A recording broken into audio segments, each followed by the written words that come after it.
Get ready to uncover truths and reality of today's politics. Here's your host, Lori Mills. Welcome back to Uncover California. Right now, I'm going to bring on a guest who actually is someone I have so much respect for.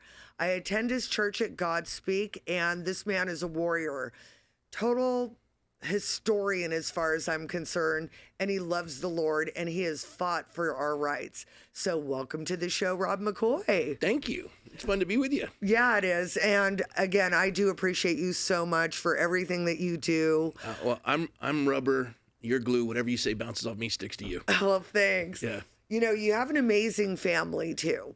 I love watching your daughter sing. Yeah. Your wife is like a supermodel. I always have to say she's my wife, not my daughter. Yeah. I mean, she's truly just a beautiful woman. But No, she's evil. When I sleep at night, she connects tubes to my body, steals my youth, and transfers her fat. And nobody believes me, but it's true. No, I'm kidding. She's precious. That's funny. So how did you two meet? Wow. Well, she lived in Northern California, Los Gatos, Saratoga, up in the Silicon Valley Bay Area. Uh-huh. And I was down in Southern California, San Diego, Coronado to be specific. And she would come down in the summers to visit her grandmother and her aunt and her uncle who lived in Coronado. And I was lifeguarding there. I was born and raised in Coronado, and it was the summertime. And in the summer, on Monday nights, you always had dollar night movies at the local theater. Everyone went. And I went into a candy store, saw her buying candy and stuffing it in her socks so it's too expensive in the theater. So, she was smart. I thought, yeah. Frugal. And she was beautiful. And I followed her to the theater, and my friend and I sat behind her and her sister. And I introduced myself and said, "Can I take you to an ice cream?" And she said, yes. And we stayed friends for about 3 or 4 years. She always had a boyfriend.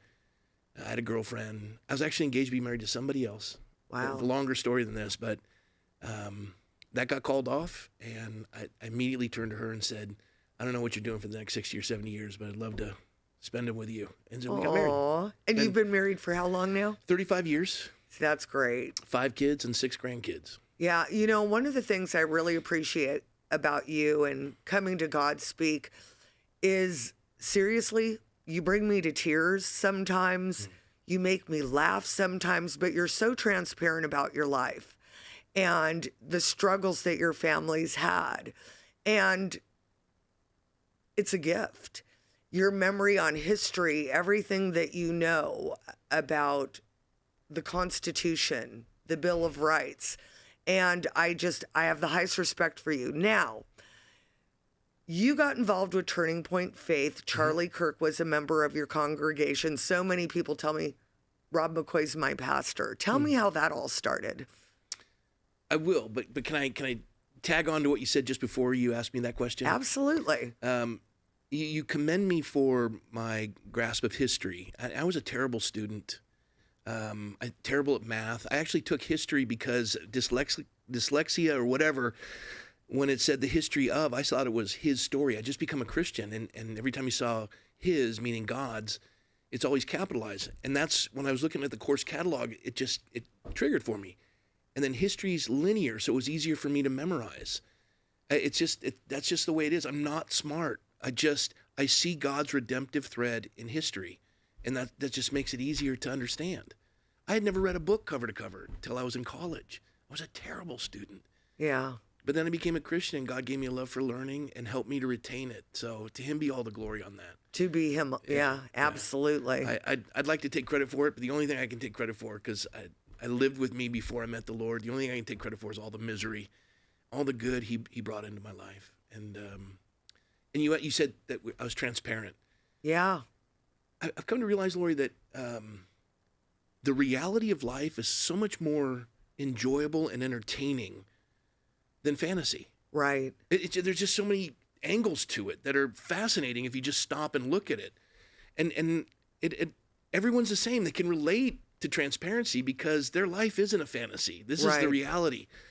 And then you don't have to live up to somebody's expectations because this is who I am. Right. Like it or leave it. Right. I want the Lord to take credit for any improvement, and that's His doing. But anything you see that's awful, hey, that's me. All right. don't blame God. I take credit for that. Yeah. Well, we all are imperfect. He's the only one that's perfect. I know in my life, I mean, God took me from utter darkness, and my life is a miracle. Amen. And every day I thank him for what he's done in my life, from business to being married to the most awesome guy for 26 Amen. years. And then somehow I ended up at your church. And I love it there. I love the people there. And I'll just never forget the day I was sitting in the pews and you said, "What are you willing to give up for this country?" Look, I'm getting all teary-eyed. And, you know, I was number 2 in the top 2% in the real estate industry. And when you said that, I said, everything. And that day, I walked away from my business and ran for the state assembly. And now I've just been doing politics ever since. And doing a great job of it. Well, I'm trying, but I tell you, it's so catty. But, you know, I was able to make some good changes in the California GOP. I became part of the platform committee, kept God in marriage. And that in can't our be said. That can't be platform. said nationally. That can't even be said for other states. And you say you haven't done a good job? Come on. Well, it's God, though. It's God's path. I think God puts us through things in life. You cried because the Lord moved on your heart. Yes. You want truth. You want truth to be preeminent in the country that you've been called to live in. And we as a came citizen. so close to losing her. Yeah. Yeah. Talk about that. Well, I'll answer the question how I met Charlie and then how close we came, because I wouldn't have the insights I have without that man. Right. I've never been into social media, with the exception of when I ran for office. Someone else ran it because they said you need it if you're going to win. It's just not my place. My son was into it. He kept wanting me to listen to this guy named Charlie Kirk. And I go, son, I don't watch YouTube. But I listened to a couple of things. I thought, he's remarkable. I'm glad my son, who was in high school at the time, really likes that. Because usually they avoid their parents' political positions. And then I ended up meeting Charlie at a conservative radio gathering. And I was one of the speakers, and Charlie was in the wings prior to that. And I asked him to record a greeting to my son. And then we ended up in Lynchburg, Virginia at Liberty University together at the same time, and we remembered each other. And then from that, a series of events occurred, and Charlie and I became the dearest of friends.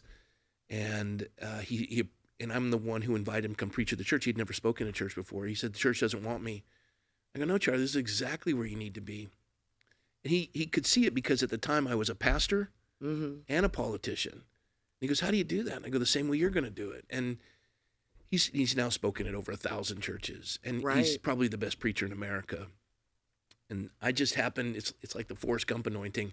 I happen to be the guy that met the guy that is now being used of the Lord to not only awaken 18 to 28-year-olds across the country, but by the president himself, accredited with winning this election, making it too big to rig. Right.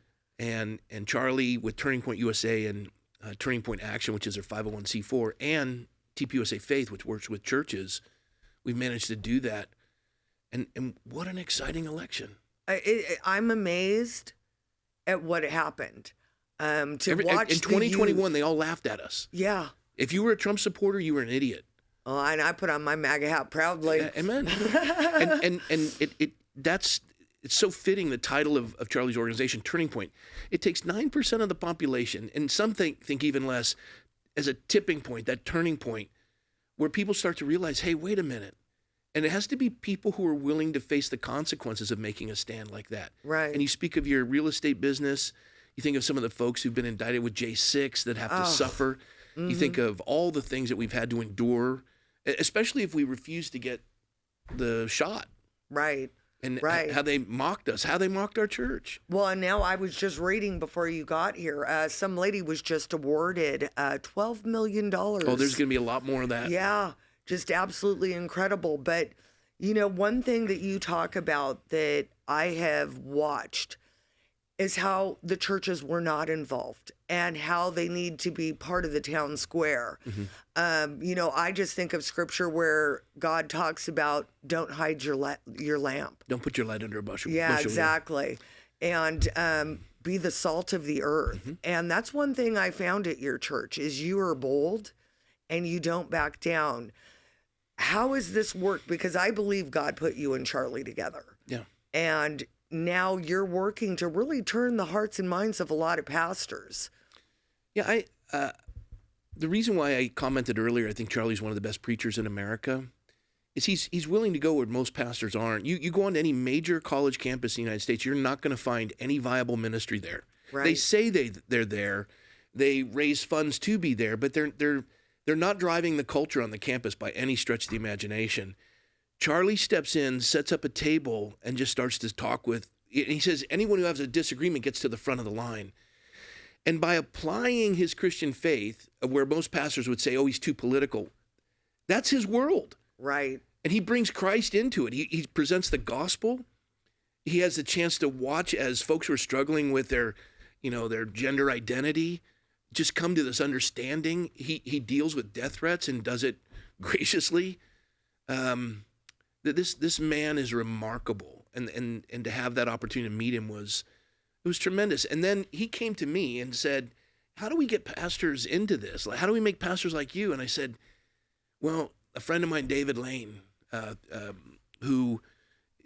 he's instrumental in me getting involved as I have, American Renewal Project. I said, Turning Point can put together pastor events that are different than David's, in that you can bring in your own speakers dealing with critical race theory and diversity, equity, and inclusion, all the stuff that you've developed through Turning Point, and bring those speakers in because pastors will want to hear it. He had a whole different angle, and he did. Yeah. And it took off. And then he created a 501c4, and that was instrumental in the election. And then I'd also say Turning Point started Patriot Academy, where we're bypassing the public schools. And the lockdowns, all of that created the largest transference of kids out of public schools into private or homeschooling in the history of the country. Do you know what was the blessing about COVID? There's a lot, but yeah. We got to see what they were teaching our kids. That's exactly it, yeah. We got to see, because I remember they were doing the critical race theory, and then all of a sudden it became DEI. Well, and the sexual education curriculum and pushing them to, grooming them. Yeah. Nauseating. Very nauseating. And again, I wasn't at Godspeak when the whole COVID thing happened. I honestly don't remember how I got there. But tell everybody the story of what happened to you, because you stood up and you refused to close. Yeah. So at the time when they were doing these draconian measures of lockdowns, deciding what businesses were essential and what businesses were non-essential, I was on the city council. I just finished my term as mayor, and now in this season, I was coming up for re-election for my second term as city councilman, and I was going to win by overwhelming numbers. We just had the borderline shooting, and I'd officiated 2 of those funerals. I'd attended all the funerals. I was with all the families, and as the mayor, during that year following the shooting, I got the park established, and I, they were grateful. Even my enemies were my friends at that point. So COVID hits, and I don't know the severity of the virus at the time. Right. But I did know that the governor was limited in what he could do. He had no right to call some businesses essential and not and others not if they followed CDC standards. Right. And that can be questioned. But one thing I do know, he had zero right, based on the First Amendment, to shutter a church. Right. And the God I serve is the great physician. But yeah, and we're immortal until God's done with us. We're not super spreaders. But what we do know is that it's not quarantine that's going to save you. Right. It's the immunity is built by being exposed to it in some capacity, immunization. And for us, you have ultraviolet lights, you have hand sanitizers, we had air purification machines.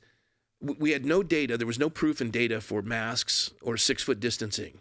And to the contrary, there was data, and we were watching things get suppressed, so we knew something was up. Right. And then I get a friend who operated with intelligence and 3-letter agencies, and then all of a sudden we started getting the data on the Diamond Princess, the cruise ship, that this isn't what they're saying it is. It's not this deadly. And so we started to stand in defiance, and they threatened with a restraining order that we weren't allowed to remain open. And it was, they threatened me and 1,000 congregants or visitors.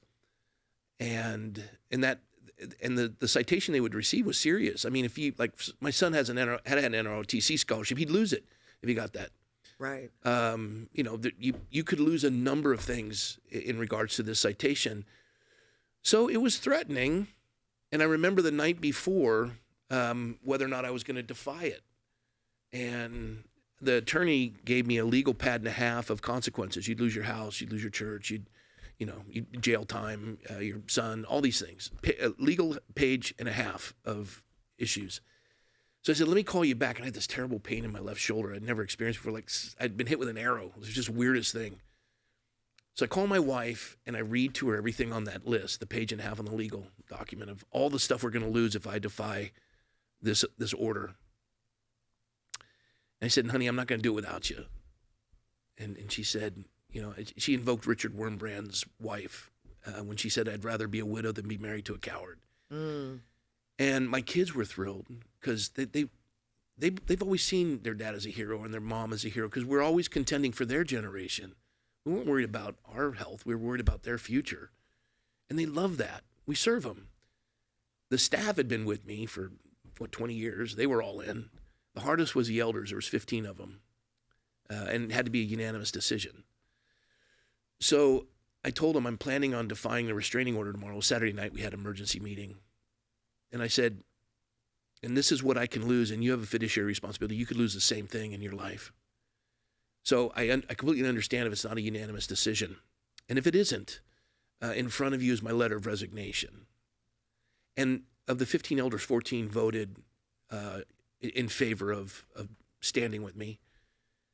And one abstained because he was an attorney and he couldn't vote to break the law. Okay. Or he'd be disbarred. Yeah, exactly. So we accepted that so that we could have his counsel. And I called the landlord. I said, they could take your building. And he just said, we gave that to the Lord a long time ago. He's from West Texas. Oh, that's amazing. He goes, go get him. Yeah, he used a fun word in that, but he basically says, go after him. And we did. And I was brought before the judge on contempt charges, not once, but twice. Oh, and I resigned my seat on the council because I knew they'd censure me.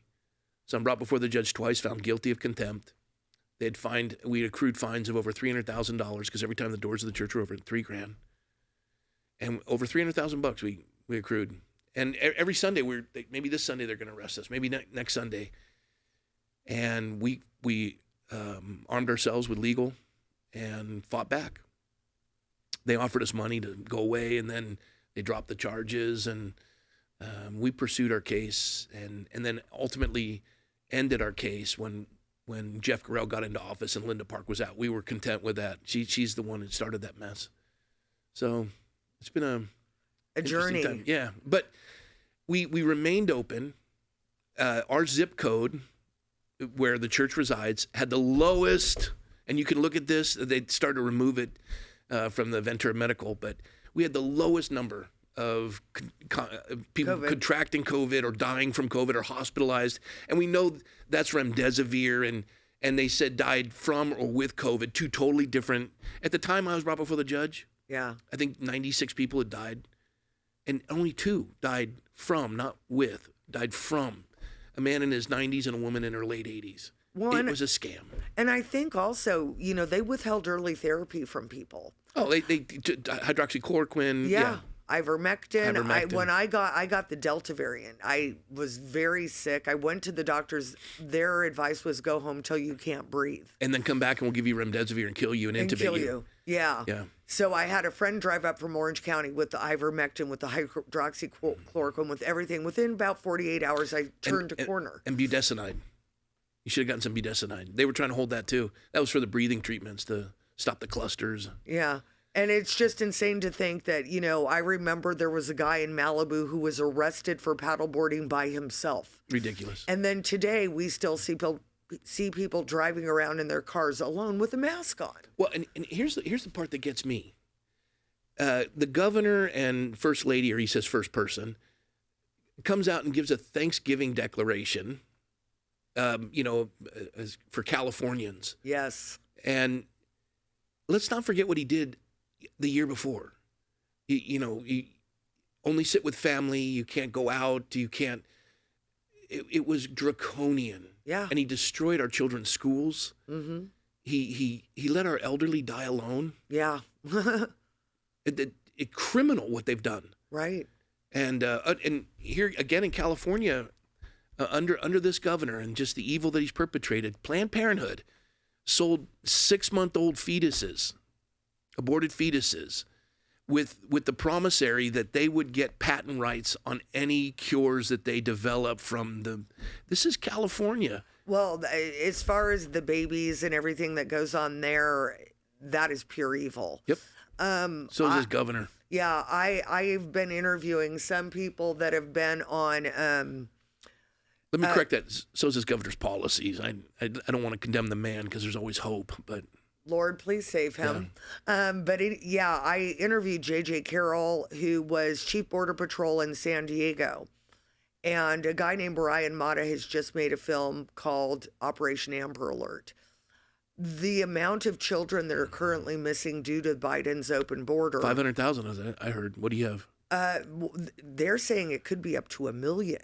Yeah. But the official number is 329,000.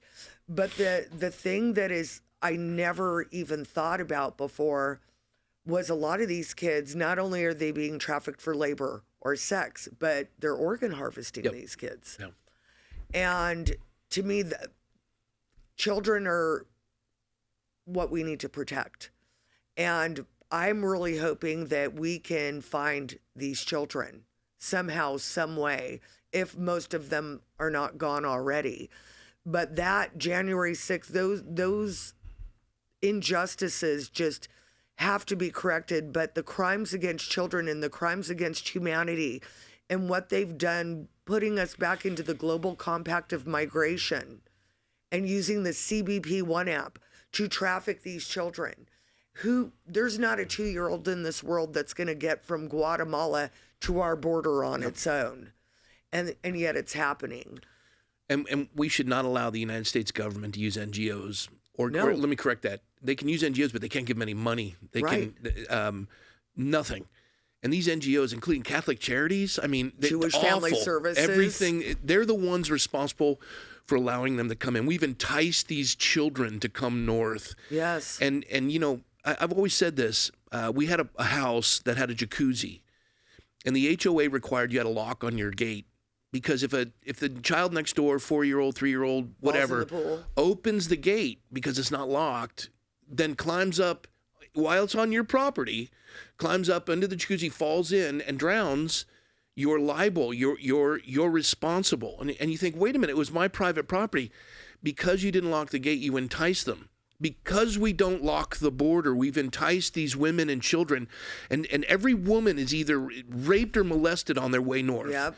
And these children are abducted, sold into sex trafficking, medical, whatever it is. It's terrible. Right. And America has perpetrated evil by enticing them to come and leaving our border open. And both Republican and Democrats have funded it. They're both responsible. They're both responsible, and it's nauseating. It is. It's angering. It is. And pulpits that are saying that you don't have borders have not read the Bible. No. And pulpits who say it's not loving to keep people out. Yeah. I mean, why does heaven have Nehemiah? Why does heaven have gates? To keep the bad evil out. Yeah. And again, we have borders for a reason. But our time went super fast. And I'm so grateful for you to have come on. And I hope that we can do it again. And I'll spend a little bit more time with you. And I'll see you on Sunday. Sounds good. Thank you, Lori. All right, everybody, stay tuned. Our next guest is going to be Oscar Blue, reporting from the Darien Gap. Welcome to the MAGA Mall. We have the largest selection of the finest quality MAGA caps and Trump caps that are made. We have over 250 hats and 1,000 different products in 28 product categories. All the caps are made from premium cotton twill. Everything on them is embroidered. As a matter of fact, in the last election cycle, we donated over 45,000 caps to Trump-endorsed candidates and conservative causes all the way across America. And you can buy any of our products by going to our website. It's at themagamall.com, like on the sign over here, and use promo code CALI, and that's for Uncover California. That will get you a 10% discount off of all of our products and also help this worthy cause. And remember, it's always a MAGA day at the MAGA Mall. Welcome back to Uncover California. I'm super happy to bring in someone from afar I consider a friend. He's a brother in the Lord, and he's doing God's work. It's tough work, but I'm super excited to bring Oscar Blue back on. Oscar, welcome back to Uncover California. Laurie, it's always an honor to be with you, and it's a pleasure to be with you on this evening. Thank you so much. You're welcome. So, the other night I was on a space with you, and I like to listen to your space because one thing I appreciate about you is you truly show your heart. You're very real. You're not fake or rehearsed, and you're sharing these experiences that you've gone through in the Darien Gap and seeing what has happened to children. And God has put you in this place for a time such as this. Yet at the same time, while listening to you the other night, I really felt like you do have a little bit of PTSD from what you've seen. And it breaks my heart, but I know that God's using you for a purpose. You had brought up that little boy that you had helped get through the Darien Gap and carried him through rivers. He's pinned on your X post, and it just broke my heart because you want to find this kid. And tell everybody that story about what happened with this little boy. And maybe we can share his picture around, and you never know, miracles happened. Maybe somehow we can find him. Yes, this is one of the stories that I have hundreds of stories, coming into the Darien Gap and also walking on caravans. This is a particular one that it doesn't have to do with a decomposed body or somebody dying in the middle of the jungle or a pregnant woman dying. It has to do with a young kid that I carried for more than 8 hours. And in the last river, I carried him out, and his mother had a broken ankle. She couldn't walk, and I was carrying him consistently. He was around 11 years of age through hard current, places that it was really difficult for me. I'm 5'9", so the river, sometimes it goes up into my nose, a little bit up into my eyes. So I had to jump, sometimes with him to cross the rivers, and it was extremely difficult because of the reef on the bottom, on the rocks and all this kind of stuff. And on the last river that I carried him out, it was really touching because I had an incident with him. I was carrying out so many children. That is not my job. My job is to be a journalist, but I also have a heart, as I have said that. And, I started carrying children from China, from Haiti, from Africa. And all of a sudden I saw him all the way to the back. I hugged him. I crossed him over, and he hugged me, and he told me, Oscar, can you be my dad for one day? And, I just told him, hey, go to your mom. And I went to the left side of the jungle, and that's when it broke me. The Centerfront agents of Panama, they teach you how to be really hard with your heart. You have to be extremely prepared for these kind of situations, for you to not break down because you have a mission and you have to complete the mission. But at that particular time, I really did not have no restraining for my feelings, because I just was seeing the massive thousands of people crossing the river, and I couldn't believe what the Latin America situation is going through to this part of the jungle. And, adding the fact of that child, it was really touching for me in my life. Yeah. Now, you had said the other night that you'd like to find him. I think that we should put his photo out there. We don't know what God can do. And I would love to see so many of these children that have disappeared found. and returned either to their families. But I know that, and Lord, we ask, I know that you knowing alone that he's okay would give you peace. Now you have a son already. How old is your son? He's 9. You know, my son is 9. So they're close in age as well. Yeah. So, yeah. Now, last time we spoke, you had told me that you were going to go to the China camp. Did you ever end up doing that? That was in the Darien. Yes, I ended up going over there. That was, I think it was around March. Yeah. I believe so. And I went down there. It was not functioning because, months before, some bandos that they were acting as migrants, they burned the whole camp down.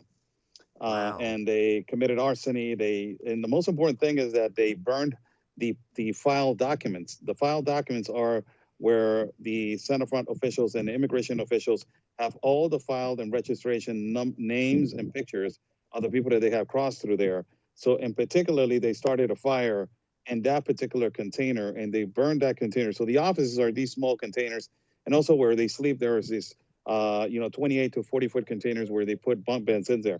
So they burned first that office, then they went to the inspection office. They burned that office also.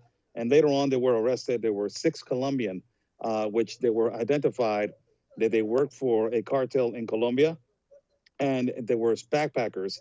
And specifically, they were sent with a mission to burn the files in the migrant camp. But it's already been confirmed that that was their mission, to destroy the files. In those files, you will have hundreds of people that they are from China, hundreds of people that they're from Afghanistan, Somalia, inevitably people that they are coming from the cartel of the Clan del Golfo in Colombia, also Tren de Aragua from Venezuela. So it was a mission. Somebody was identified possibly from that particular group, and they received an order to burn that particular container. So it was not functioning. The other migrant camp that it was like around 25 to 30 minutes away from where I stay, that is the Hotel Tono C, that was functioning. It had like around 25 to 30,000 migrants at that particular time. But this one, it was not functioning at all, because it was just completely dismantled. Well, it's pretty concerning, too, because we do know that there's a lot of special interest aliens that have come into our country. And if they're destroying their records, there's a reason that they're doing that. You were the first person to really report on Tren de Agua. And now all of a sudden, our local media is starting to pick up these stories when you've been warning for years that this was happening. I find it interesting, too. Ryan Mata and J.J. Carroll have come out with this film, and it's everything that happens above the border. On August 19th of 2024, the Office of Inspector General and the Department of Homeland Security released a report that stated HHS had taken custody of over 448,820 UACs. UAC stands for Unaccompanied Alien Child. These are children that arrive at the U.S. border without a parent. As of August 24th, 2024, HHS has openly admitted to losing 323,000 children. Now, in order to understand why I say people like DHS Secretary Alejandro Mayorkas, HHS Secretary Xavier Becerra, and ORR Director Robert Marcos will be sentenced to death if they are found guilty of the crimes that we expose in our documentary. To grasp the full implications of this situation, it's important to understand the roles and responsibilities of these key figures and their respective organizations in managing the issue of unaccompanied alien children. HHS Secretary Alejandro Mayorkas, as the head of the Department of Homeland Security, he oversees border security and immigration enforcement, which directly impacts the intake and initial processing of UACs. Next, we have HHS Secretary Xavier Becerra. The Department of Health and Human Services under Becerra takes custody of UACs once they cross the border.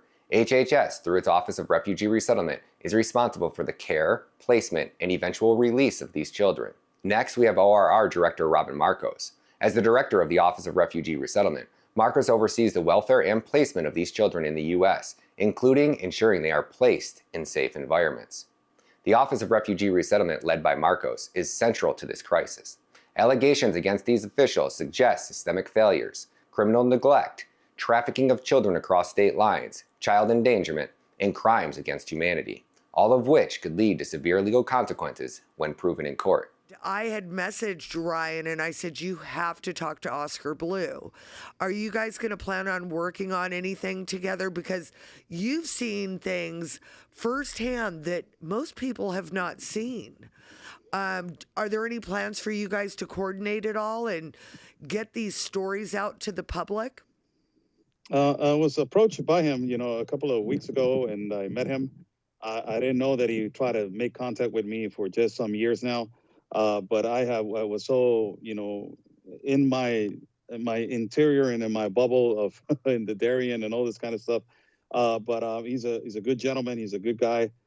He's a really nice guy that he's trying to do his best with this new documentary. And he put out a past documentary also, and he's trying to do his best. I think that he's an excellent filmmaker. Right. And he's documenting, great things. And the thing about that I like about this document is that he explains it extremely easy for people to understand.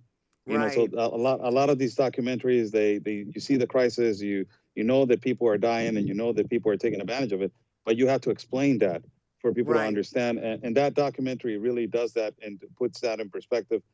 We talked about future plans. We have a big trip that I'm particularly planning with him to do a massive documentary from all the way to the south, all the way to the north. Good. And we talked about that on the phone call. We had a long conversation, and he was extremely excited.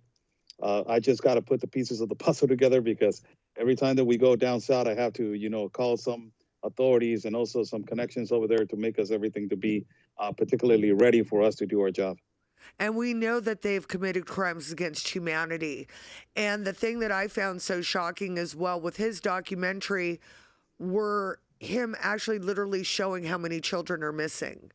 And that even the Republican Congress is just as guilty by funding these NGOs down there. And so I would love to see the pieces put together from A to Z, because we need accountability for what these people have allowed to happen to our country and your country. So back to your stories in the Darien Gap, and I know that they're difficult for you, and I pray for you all the time, Oscar. I truly do, because I worry about your safety. I worry just everything that you've seen is so hard. You had told a story, and I would like you to repeat it just so our audience knows what's going on, because the severity of what's going on, evil can't stand in light. So we need to expose it. You talked about a 19-year-old and a 13-year-old and I believe a 4-year-old that you had met on one of your journeys. Can you tell that story? And I know it's a difficult one. No, it's okay. The hard thing about these encounters and these stories is I didn't never know what it was, PTSD, until I started, acknowledging that, I can sometimes when I come, the third trip that I came from the Darien, it was really hard to sleep for 2 weeks. And I had to go to a pastor to talk to him about, how I can release all this. Yes, this story was on our fourth journey. As we were going up in the mountain of death, it is called. It is about 2,200 feet in the air with a mortal decline. You walk through a meter and a half, and it's muddy and it's slippery and it's completely extremely dangerous. You got snakes all over the place, and it's really hard. So families are coming down through these spots in the middle of this mudslide, like so-called mudslides. And I saw a family. One of them was with a mother, was carrying a 4-year-old. Behind her was a 13-year-old, and it was a 19-year-old, and it was the dad. And the mother was really exhausted. There's a picture of me carrying her child. I carried her child for like around 10 minutes going down the mountain of death. She couldn't continue, so I said, until here, I need to stop. I need to go up. I met her family. She had a little girl, 13-year-old. I met her, and then the 19-year-old, then the dad. And I said, God protect you. This is wrong what you're doing. You guys know that. But hopefully you made it out. So that was that. I went up the mountain, crossed the mountain. Next day, we ended up coming out of Panama. And on the next day, on the third day, immediately I was receiving a text like a spam. And my TikTok page, that is where I have the majority of the migrants. They follow me. And there was a message of her, but I didn't know that it was her. So she sent me a message like, "This is me, remember me." She took a picture of her in the middle of the Darien. So like, "Oh yeah, I know who you are." She said, "I need to talk to you urgently. There's something happened to us inside of the Darien." So I said, okay. We arranged a phone call, and she started telling me, "You know what, I need to do an interview about this. We suffer raped inside of the middle of the jungle." So I said, "What kind of rape?" Because there's all types of different rapes that I have experienced. And she said, "Well, it was really pretty brutal." So it was a 13-year-old. She started doing this video call. I accepted the video call. I was in my car. I put the video on the dashboard. I stopped, and then I started talking to her, and she started explaining that that same day they were kidnapped by an organized group that it works inside of the jungle that we have encountered so many times. And they took them up this mountain. When they took them out this mountain, there were 6 bandits, six of these animals. One of them went to her tent and asked her if, later on that night, she was going to take the 13-year-old, and she basically told her, "You need to let her go." And she said no. Then they got out of the tent. They started hiding in other tents. And the guy basically found her later on, like an hour later, and they took the little girl. Her first experience, having intercourse was her giving this guy oral sex in the middle of the jungle. And not only him, there was another. Then she returned back to her tent. She started vomiting in front of her mom. As she's explaining that, the mother, the 13-year-old, is on this side, and she's like crying relentlessly, like nonstop. And I couldn't say anything because it was so deep emotional that moment. Then later on, the 19-year-old sat on this side and started explaining. She was a little bit more calm. She started explaining what happened later, that it was the most brutal rape. So what happened later was they woke up around 4 o'clock in the morning. They made her walk a little bit, and then around like 6 o'clock in the morning, they took them again to another mountain. They kidnapped them there for a little while. They said, "Put your tents here. We're not going to let you walk." And then 2 of these men went to her tent, and they told him, "I need the 19-year-old and the 13-year-old, and you're going to let us, take your daughters." So she started screaming, and they said, "If you don't let her your daughters, I'm just going to kill you right here. And I'm not going to let you walk." So the mother felt, that she had no option. She gave her daughters away. And that was the most brutal thing that I ever heard from a 13-year-old explain to me how she was brutally raped from every part of her body from 6 men, nonstop, 6 men raping her. And then at the same time, they were making her watch her sister also being raped by another individual. And then that other individual went to the youngest one. And it was so bad. The way that they were explaining to me, it was so bad. That story, I have it on camera, but I said to her, "I cannot release it. It's too much. For the protection of the minor, I am not going to do it." And Right. she actually got a little bit upset. She said, "I thought that you were going to release the interview." I said, "No, I can't. You need professional help. Your daughter needs professional help because her daughter can't sleep. She doesn't talk anymore. And all the time that we were talking, she was yelling, 'I hate man, I hate man, I hate man.'" And it was really disturbing to see that. Those are the kind of experiences that it happens in the middle of the jungle. It's insane. Praise God, President Trump won. Are you seeing any changes happen? I mean, I know he's not in office yet, but are you seeing any foreshadow of change coming to stop this human trafficking? Yes, absolutely. There's been a lot of change. The Panamanian authorities just released a statement saying that 43 to 47% it has decreased on the massive flow through the Darien Gap. So that's almost half. That's a lot. The way that we have seen it, the time that we saw thousands, it was on the third journey on a migrant camp that it was called Bajo Chiquito, was 10,000 people. That is a small village. And, you had 2,000, 3,000 coming down every day from the mountain per day. So it was massive. So if they're talking about that it has decreased from 43 to 47, that's a lot. And also, the Mexican authorities have, completely changed their method of stopping or trying to decrease the flow and trying to dissolve these caravans. On the 5th of November, I walked with one caravan that it was the election day. And immediately when the 6th of November, when they understood that Donald Trump was the elected president, a lot of them got, critically, emotionally, completely drawn to understanding that they didn't have a possibility to enter the United States. A lot of them, they returned back. A lot of them, they decided to walk alone. So the caravan dissolved without the Mexican authorities acting. And that's the Trump effect. Then later on, 2-3 caravans started coming and the Mexican authorities started acting. Just yesterday, there was a caravan that left earlier in the morning. And it was 1,500 and immediately got approached by 50 to 100 officials with these police units from border units, trying to stop them and not stop them in an aggressive way, just, trying to dialogue with them. You don't put your children at risk, don't put your life at risk on walking on the highway. Go back, do your process correctly and try to do it correctly. And a lot of them, they were getting stopped. They were actually telling them, if you don't have no documents, we are actually not going to let you walk. And particularly the men that they are pushing strollers.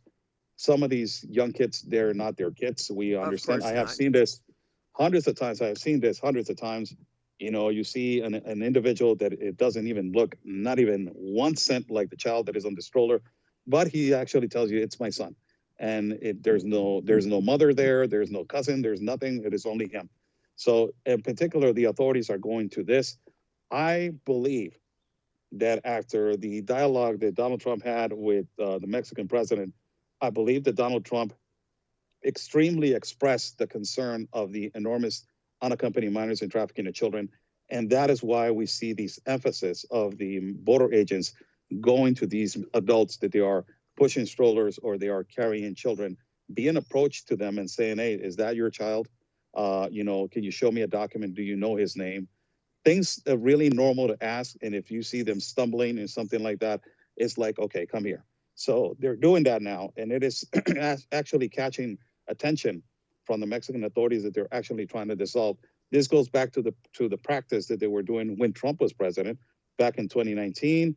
They put the threat of a tariff and they deployed 15,000 officials on the north and the south, and they started doing this. So he's not even president yet, and it is already acting, and it's already showing that it can actually be an effect.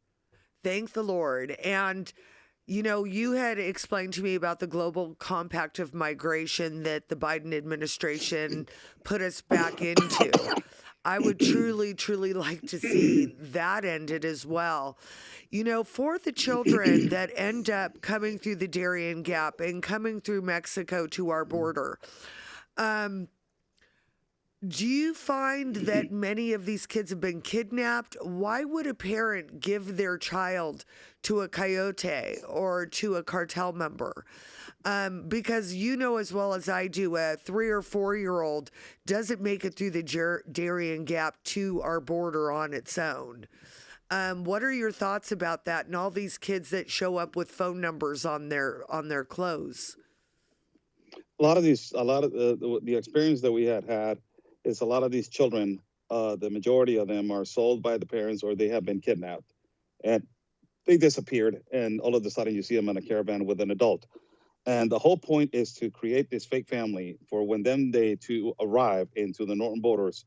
This will be reported as a family unit. Then when they enter, the child is already have a delivery. It already has, I don't want to be blunt, but it already has a buyer or already is being destined to a particular address. When it comes to unaccompanied minors between 11, 12, 13, 14-year-olds, they already know, the younger individuals in Latin America, they're more open than the younger individuals in America. So they know how to take advantage of the system. They know if they walk with a fake family and they walk with a coyote or a trafficker, they know that they're going to get paid and they need money for that. So a lot of it has to do with necessity, circumstances of economical circumstances, circumstances that is already a business. You know, the 13-year-old, the 14-year-old, the 15-year-old, the 16-year-old, he already knows how to take advantage of his age.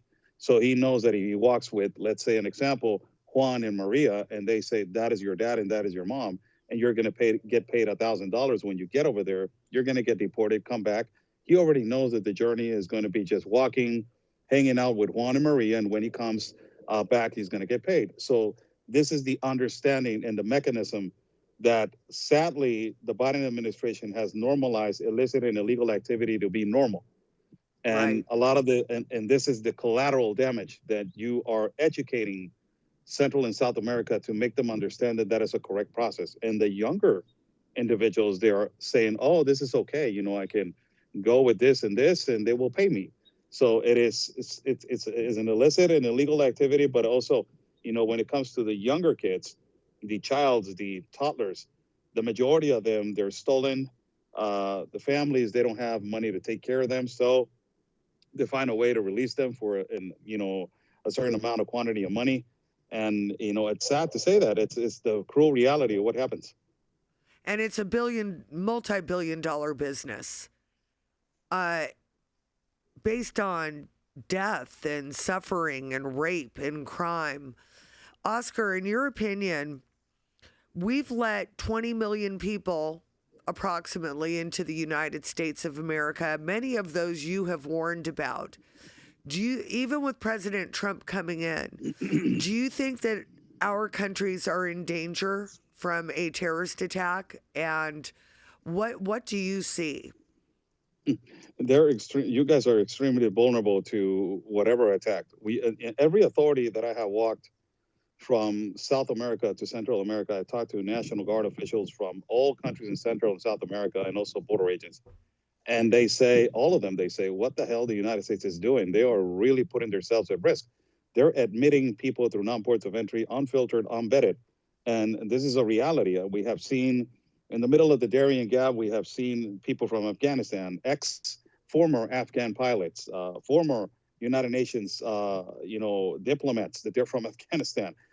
You've seen people that they're coming from a war in the Congo and Cameroon. You see people that are former military from Venezuela, people that are from gangs from Haiti. You see all these people, and they're being admitted easily to a non-port of entry by lifting their hands and claiming asylum and refugee. It is going to be extremely difficult for the next administration to clean this up. It is a mess. Right. That you're talking about millions of people, and you need more people to clean this mess up. Yeah, I don't know how many thousands of agents you have. They're saying about 7,000 ICE agents. That's the quantity that you have to clean this mess up. It is not going to be enough. No, it is too many. I think we're going to have to use the military, unfortunately. And I think the bad actors, I don't think that they're going to leave on their own. I think we could have a lot of bloodshed in the streets. Just between those that are, the gangs that you have talked about with law enforcement, they're not going to want to leave. They're taking over apartment buildings. They're taking over towns at this point. So it seems like a very dangerous situation.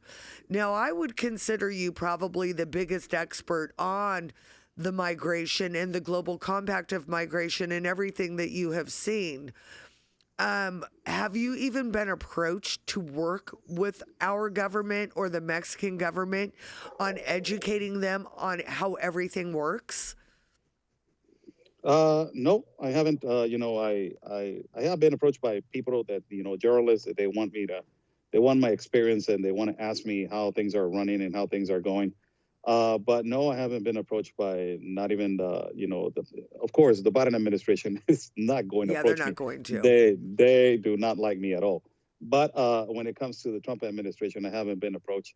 I believe that we have the certain knowledge and the qualities to give them a specific, information for them to understand how the system works from Mexico to down South America, because they need to understand that this is an organized crime. It is the cartel with NGOs working side by side, knowing how to take advantage of this human misery, making millions out of it. And they need to understand how that mechanism it is working. And, you know, it's specifically to travel into these places and know where the epicenter and how this is starting. So, no, until now, I haven't been approached by nobody from the government. Well, and see, I think that's a huge mistake. And I'll tell you why. There's people that have done the homework. You and Ben have done the homework. I would consider you the world's expert on the Darien Gap and the migration to our border. Thank you. 100%. The experts. And then you've got people like Tara Lee Rodas, who was a whistleblower.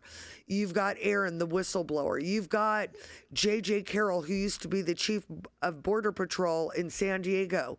They know everything that's kind of above the border and what's happening with these kids.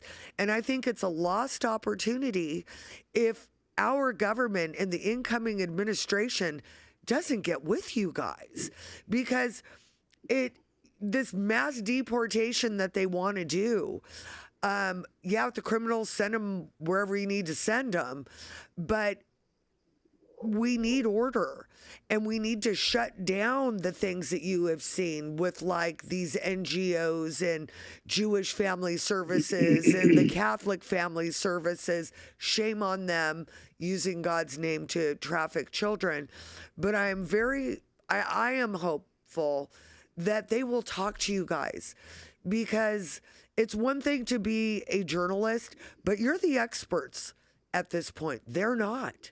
I hate to say it. I mean, I know Tom Homan was chief of Border Patrol or ICE before, but all that is getting people out. We need to solve this. A lot of these migrants are victims of these crimes that have been perpetrated by these NGOs and our government funding it. So I just really hope that they connect with you. I appreciate everything you do so much. And I pray for you all the time. Just know that. Yes, thank you so much for your kind words.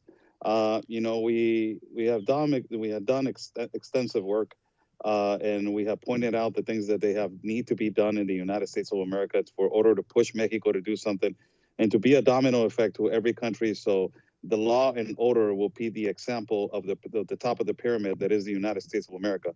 If the United States of America, we have said this multiple times, falls, the whole continent and some parts of the world are going to fall, or the whole world will fall.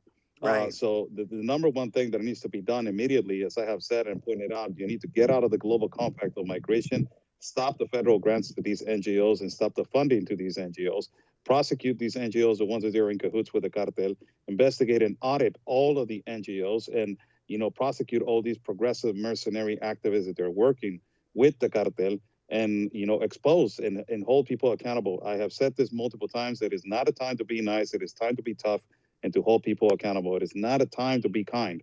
Really, these people are not kind at all, and they're going to take advantage of the whole situation, make millions out of it. So that's one of the first things that needs to be done.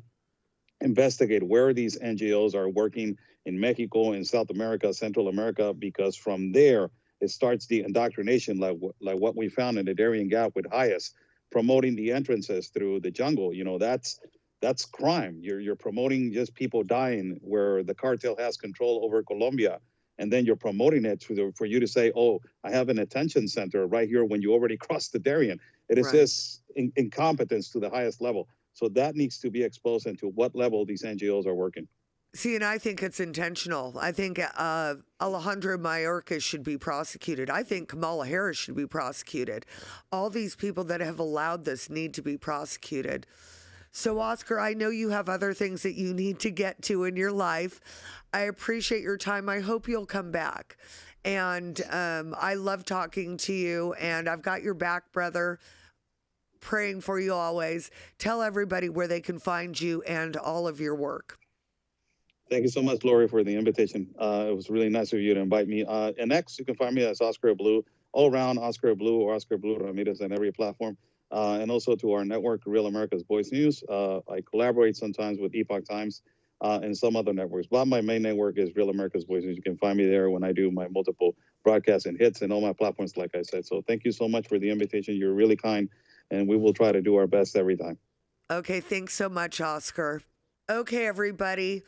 Stay tuned for next week. We're not letting go of January 6th. Next week, I'm going to have U.S. Marine Corps Chris Cune, who was just released from prison. His story is devastatingly sad. And then after that, I'm going to have Cindy Young on, another J6 defendant, 67-year-old grandma. We're not letting go of January 6th till every J6er is pardoned. Have a great day.